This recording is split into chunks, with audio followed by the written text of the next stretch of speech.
Hi friends, എല്ലാവർക്കും നമസ്കാരം. ഞാൻ ഗീതാജിയാണ്. നമ്മുടെ ഇന്നത്തെ ക്ഷേത്ര ദർശനം പുണ്യപുരാതന ക്ഷേത്രമായ ശ്രീ കൊട്ടിയൂർ മഹാദേവ ടെമ്പിൾ വീഡിയോയിലേക്ക് എല്ലാവർക്കും സ്വാഗതം. വടക്കേ മലബാറിലെ പ്രസിദ്ധമായ മഹാദേവ ക്ഷേത്രമാണ് കൊട്ടിയൂർ ശിവക്ഷേത്രം. ഇവിടെ മഹാദേവൻ പെരുമാളാണ്. കൊട്ടിയൂർ പെരുമാൾ കണ്ണൂർ ജില്ലയിലെ കൊട്ടിയൂർ ഗ്രാമത്തിലാണ് ഈ ശിവക്ഷേത്രം സ്ഥിതി ചെയ്യുന്നത്. ഇവിടെ അക്കരെ കൊട്ടിയൂർ എന്നും ഇക്കരെ കൊട്ടിയൂർ എന്നും പറയുന്ന രണ്ട് ശിവക്ഷേത്രങ്ങളുണ്ട്. വർഷത്തിൽ 11 മാസവും ഇക്കരെ കൊട്ടിയൂരായിരിക്കും മഹാദേവൻ. വർഷത്തിൽ 28 ദിവസം മാത്രം അക്കരെ കൊട്ടിയൂർ. വൈശാഖോത്സവത്തിൻ്റെ സമയത്ത് മാത്രമാണ് ശ്രീ മഹാദേവൻ അക്കരെ കൊട്ടിയൂരിൽ ഉണ്ടായിരിക്കുക. കൊട്ടിയൂരിനെ ദക്ഷിണകാശി എന്ന പേരിലും വിശേഷിപ്പിക്കാറുണ്ട്. പുരാണ ആചാര അനുഷ്ഠാനങ്ങൾ ഇന്നും തുടർന്നു പോരുന്ന അപൂർവം ചില ക്ഷേത്രങ്ങളിൽ ഒന്നാണ് കൊട്ടിയൂർ ശിവക്ഷേത്രം. പുരാണങ്ങളിലെ ദക്ഷയാഗം നടന്ന സ്ഥലമാണ് കൊട്ടിയൂർ എന്നാണ് വിശ്വാസം. ഒരു വൈശാഖ നാളിലാണത്രേ ദക്ഷൻ യാഗം നടത്തിയത്. പിതാവ് നടത്തുന്ന യാഗത്തിൽ തന്നെയും പ്രീതമനായ മഹാദേവനെയും അവഹേളിച്ചതിനാൽ ദുഃഖിതയായ സതീദേവി യാഗാഗ്നിയിൽ ചാടി ജീവനൊടുക്കി. കോപാകുലനായ ശിവൻ ജടപറിച്ച് നിലത്തടിച്ച് വീരഭദ്രനെ സൃഷ്ടിച്ചു. വീരഭദ്രൻ യാഗശാലയിൽ ചെന്ന് ദക്ഷന്റെ തലയറുത്ത് 3 ലോകങ്ങളുടെയും അഭ്യർത്ഥന പ്രകാരം മഹാദേവൻ വീണ്ടും ദക്ഷനെ പുനർജീവിപ്പിച്ചു. യാഗം പൂർത്തിയാക്കി. അതിനുശേഷം മഹാദേവൻ തപസ്സനുഷ്ഠിക്കാൻ കൈലാസത്തിലേക്ക് പോയി. വൈശാഖോത്സവത്തിലെ ഇന്ന് കാണുന്ന ക്ഷേത്ര ചിട്ടകൾ ഉണ്ടാക്കിയത് ശ്രീ ശങ്കരാചാര്യരാണെന്ന് കരുതപ്പെടുന്നു. വടക്കുംകാവ്, വടക്കീശ്വരം, തൃച്ചെറുമന എന്നീ ഒട്ടനവധി പേരുകളും ഈ ക്ഷേത്രത്തിനുണ്ട്.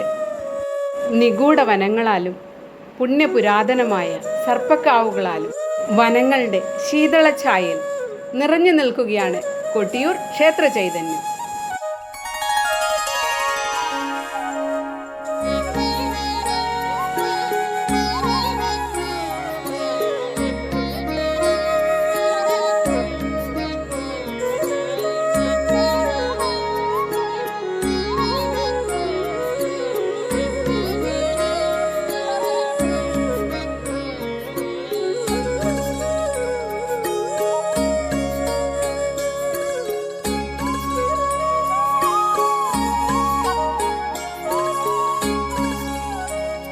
ഇവിടുത്തെ ഏറ്റവും വലിയ ഉത്സവം എന്ന് പറയുന്നത് വൈശാഖോത്സവം തന്നെയാണ്. ഈ സമയത്ത് കേരളത്തിൻ്റെ നാനാഭാഗത്തു നിന്നും ഭക്തജനങ്ങൾ ഇവിടേക്ക് ഒഴുകിയെത്തുകയാണ്. രാവിലെ ക്ഷേത്രനട തുറന്നു കഴിഞ്ഞാൽ വൈകുന്നേരം മാത്രം ക്ഷേത്രനട അടക്കുന്ന അപൂർവം ചില ക്ഷേത്രങ്ങളിൽ ഒന്നാണ് കൊട്ടിയൂർ ശിവക്ഷേത്രം. അതുകൊണ്ട് തന്നെ ഇവിടെ ഏത് സമയത്ത് വന്നു കഴിഞ്ഞാലും ഭഗവാനെ കാണാൻ സാധിക്കുമെന്നുള്ളത് വളരെ സന്തോഷകരമായ ഒരു കാര്യം തന്നെയാണ്. നിത്യേന അന്നദാനവും നടക്കുന്ന അപൂർവം ചില ക്ഷേത്രങ്ങളിൽ ഒന്ന് മാത്രമാണ് കൊട്ടിയൂർ ശിവക്ഷേത്രം. ബാവലിപ്പുഴയുടെ ഇരുകരകളിലായിട്ടാണ് ഈ രണ്ട് ശിവക്ഷേത്രങ്ങളും സ്ഥിതി ചെയ്യുന്നത്. തെക്ക് ഭാഗത്ത് ഇക്കരെ കൊട്ടിയൂരും വടക്ക് ഭാഗത്ത് അക്കരെ കൊട്ടിയൂരുമാണ്.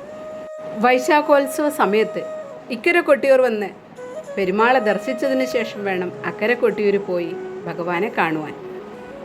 വൈശാഖോത്സവത്തിൻ്റെ വിവരണങ്ങളെല്ലാം ഞാനിവിടെ കൊടുത്തിട്ടുണ്ട്. അപ്പോൾ അതിൻ്റെ തീയതി സഹിതം കൊടുത്തിട്ടുണ്ട്. അപ്പം നിങ്ങൾക്കത് നോക്കിയാൽ എല്ലാം തിരിച്ചറിയാൻ സാധിക്കും. അത് പ്രകാരം നമുക്ക് കൊട്ടിയൂർ പോയി തൊഴുതു വരുവാനും സാധിക്കും. പ്രധാന ചടങ്ങുകളുടെ ദിവസം ഭയങ്കര തിരക്കായിരിക്കും. അന്നത്തെ ദിവസം നമ്മൾ മാക്സിമം പോകാതിരിക്കുന്നതാണ് ഏറ്റവും നല്ലത്.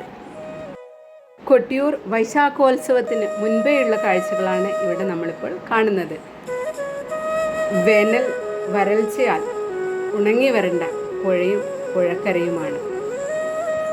മെയ് 21-നാണ് നെയ്യാട്ടം, 22-നാണ് ഭണ്ണാരം എഴുന്നള്ളത്ത്.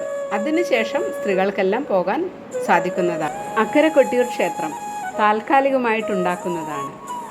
അക്കരെ കൊട്ടിയൂർ ശ്രീകോവിൽ വെള്ളത്താൽ ചുറ്റപ്പെട്ടതാണ്. ആ വെള്ളത്തിലൂടെ നടന്നു വേണം നമ്മൾ ഭഗവാനെ പ്രദക്ഷിണം ചെയ്യുവാൻ.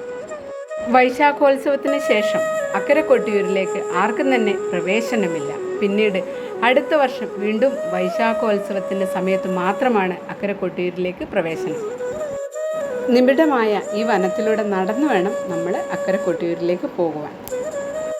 വൈശാഖോത്സവ സമയത്ത് നമുക്ക് വീണ്ടും കണ്ടുമുട്ടാം. അപ്പം നിങ്ങൾ ആദ്യമായിട്ടാണ് എൻ്റെ വീഡിയോ കാണുന്നതെങ്കിൽ സബ്സ്ക്രൈബ് ചെയ്യാൻ മറക്കരുത്.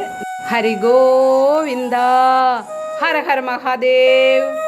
കൊട്ടിയൂർ പെരുമാൾ ശരണം.